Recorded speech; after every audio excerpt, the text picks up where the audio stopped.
14-year-old Caroline, daughter of Mrs. Rose of Edinburgh, wife of a major in the Gordon Highlanders. Now that our prisoners of war are arriving home in large numbers, it's more than ever important to remember what they've been through. These pictures were taken in a prison camp in the island of Hainan. They give some slight impression of the sufferings endured by so many in one prisoner of war camp after another. Sickness, disease, starvation, brutal treatment, seldom any mail or Red Cross parcels, little if any news from the outside world. Such had been their lot for 3.5 years, but that's how the Japanese treat prisoners.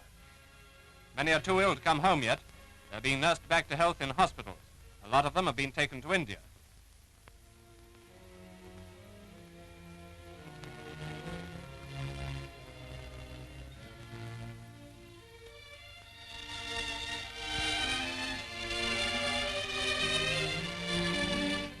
In Singapore, the Supremo and Lady Louis make a complete tour of inspection of the POW and Internee camps.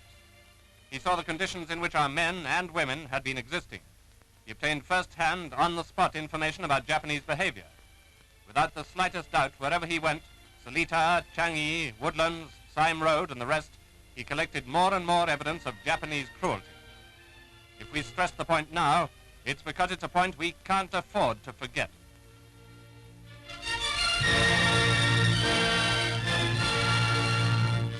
Those prisoners fit enough to travel are now coming home in a number of big ships. The first of them arrived on Sunday the 7th of October. She was the liner Corfu, and she brought 1,134 ex-prisoners of war to Southampton. Their cheers pretty well drowned the cheers from the crowds waiting at the dock to welcome them.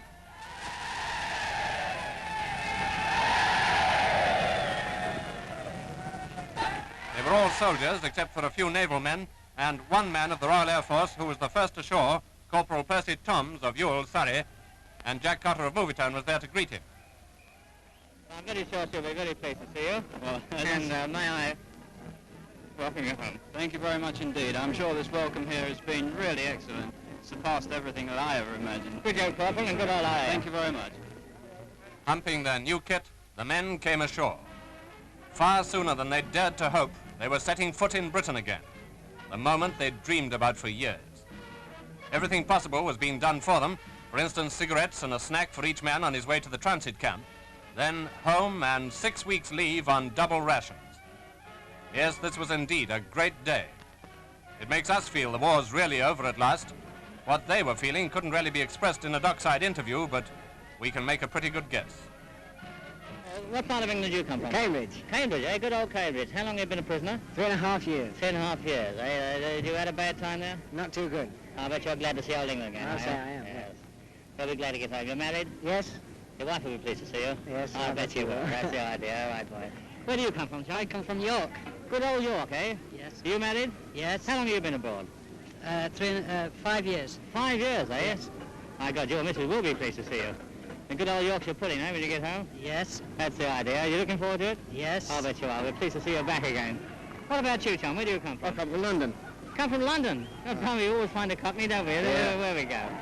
And how long have you been away? Oh, now, nearly 4 years now. 4 years, have you? And what's the first thing you're going to do when you get ashore? A good point of work, don't we? Find a wallop? Good, Yeah. blimey, chum, so will I. Come on, they're open. Look, here's the time. The second ship was the Monowai, and she came into Liverpool the next day. A lively reception had been arranged here, too, that goes without saying. Just imagine how the returning prisoners felt, servicemen and civilians. No need to imagine how their relatives felt, we can see.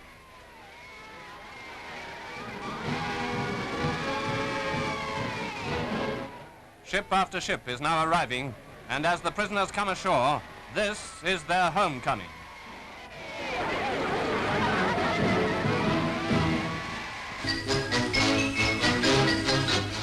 Now to Singapore, where the city is getting